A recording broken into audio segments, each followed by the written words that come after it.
When I was 13, I wanted one thing more than anything: a boyfriend. Movies and magazines and music, all of that. It really made it seem like it was mandatory, right? Like I needed to have one. But I kind of had this habit of setting my sights a little too high on guys who didn't exactly know me. And nowhere in my overconfidence was that more apparent than in my absolute desire to meet and marry my number one crush, Joe McIntyre from Naples, Alabama. February 28th, 1989. Guess what? Yesterday, Jess called Sarah and told her New Kids on the Block were going to be on The Tonight Show. Singing and dancing on The Tonight Show. Joe! They were going to be live. Well, at 11:04, they came on. Joe was absolutely gorgeous, and they danced excellent. But guess what? They didn't talk. Why not? Why won't they let me hear their voices? I love you more than anything, Joe McIntyre. April 1st. Last night, Dina, Jessica, Sarah, and I went to the mall. Sarah and I went straight to the magazines. We started looking at the New Kids pictures. And then Sarah bought 5 magazines, and I only got 1. She knew I only had $4. It really made me mad and sad because she's always doing that. She's always trying to compete with me. I was so sad that I didn't want to talk to her. After we got out of the mall, I started walking in front of them. And then I was crying, thinking about life, about Sarah, about Joe. I'm not mad at Sarah anymore. But until I get all those magazines, I'm not going into her bedroom because she's going to have them all over the place. And then I'm going to feel sad again. May 22nd.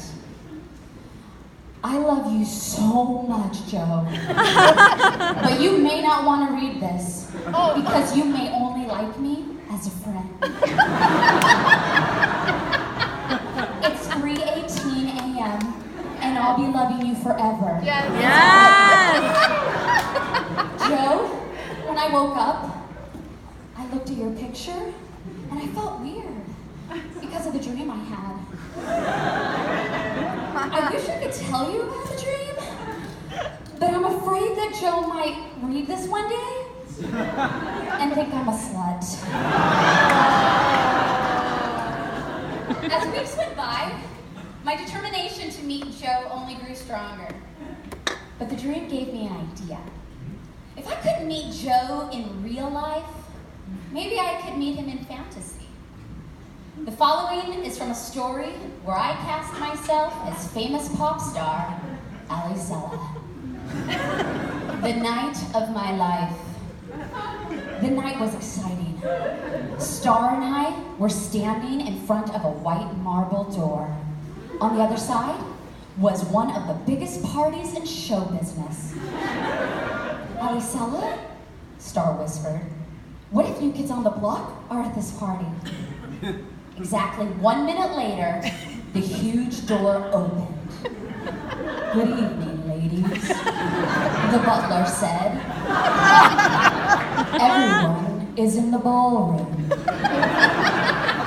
Neither Star nor I said a word. We just gazed around at the gorgeous mansion. Although I wasn't quite sure if it belonged to Anita Baker or Diana Ross. Donnie Wahlberg of New Kids on the Block walked over to Star and I, took our hands, and led us both over to where the rest of the new kids were standing. You look lovely tonight, John complimented. Thank you, I began. I'll see you later, I hope? Of course, John exclaimed. I would like to dance with you. Someone else has been waiting for your presence, Jordan exclaimed. I looked around, and there stood Joe McIntyre. Yeah. The one I was waiting for. Is this all a dream? I questioned myself.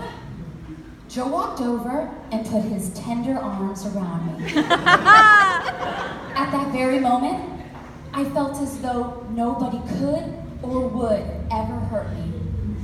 I could feel his warmth against mine. Then he spoke. Marcella, your singing is as beautiful as you. Oh.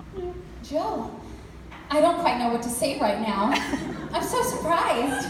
I smiled as a small tear ran down my cheek. Yeah.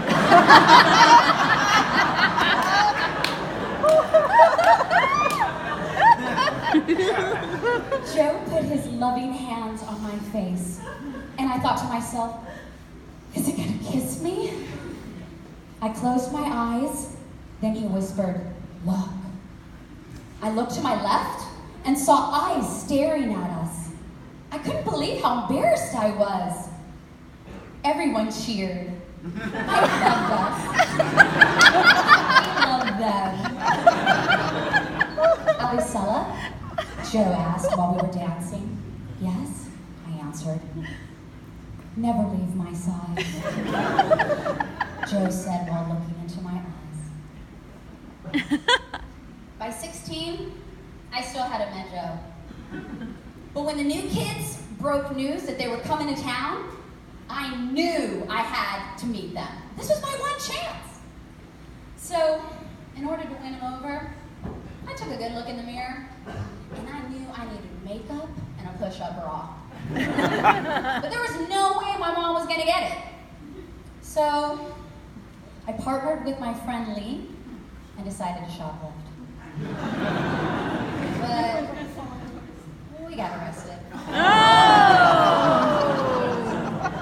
Thankfully, the police officer made me a deal. He dismissed the charges if I wrote an essay about the incident, but with an ending that convinced him I was reformed. I titled it, Together. It was a chilly but sunny morning. Not to mention the day after Christmas. Lee and I had just entered the store of Target.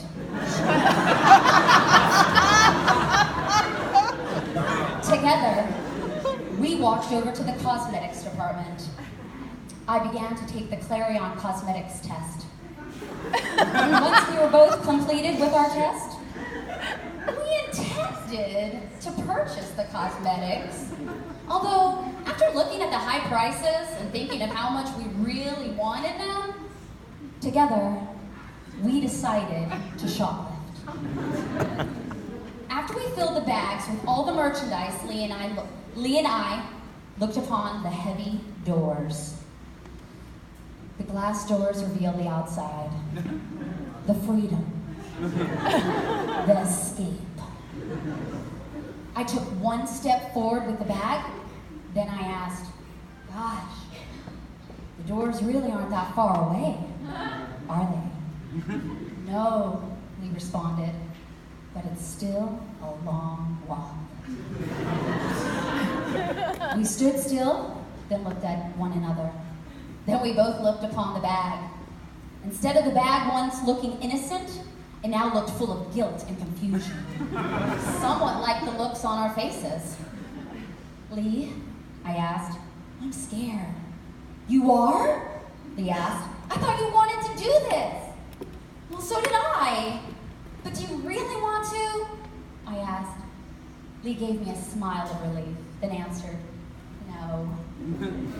Just then, we walked back around the store and replaced the items that we had taken. As we came back to the front doors, we felt relieved and grabbed one another's hand and left the store together.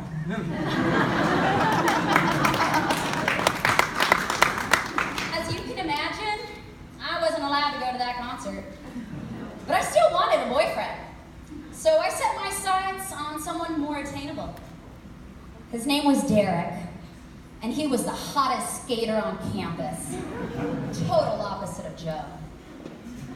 I wrote him a love letter, but when he didn't respond, I confronted him. Oh boy. This final diary entry contains every word we said to each other in the hallway. January 1992. Me. Derek, can I talk to you? I need to talk to you about the letter. And I want you to be totally honest. Don't think your remarks will hurt my feelings. But before you say anything, I want you to pretend I never wrote the note.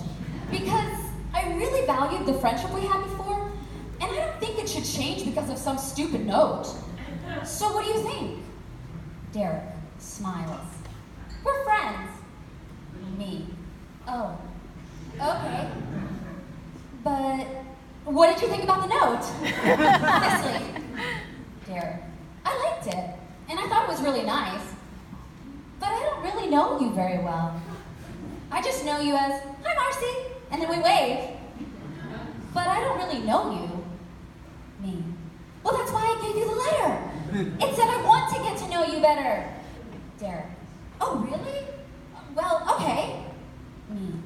So, we're just friends, right? Then Brady interrupts. Well, Marcy, Derek's already got a girlfriend. Me. You do? Derek. Well, yeah, I do. Sorry. Me. Well, why did you say that in the first place? Gosh. Derek. Sorry, Marcy. At least we're friends. Me. Yeah. Thanks. Mm-hmm. But thankfully, my luck did change a few decades later. When I met a man within my reach through an OK Cupid. And the best part is he loves me because he knows me. Aww.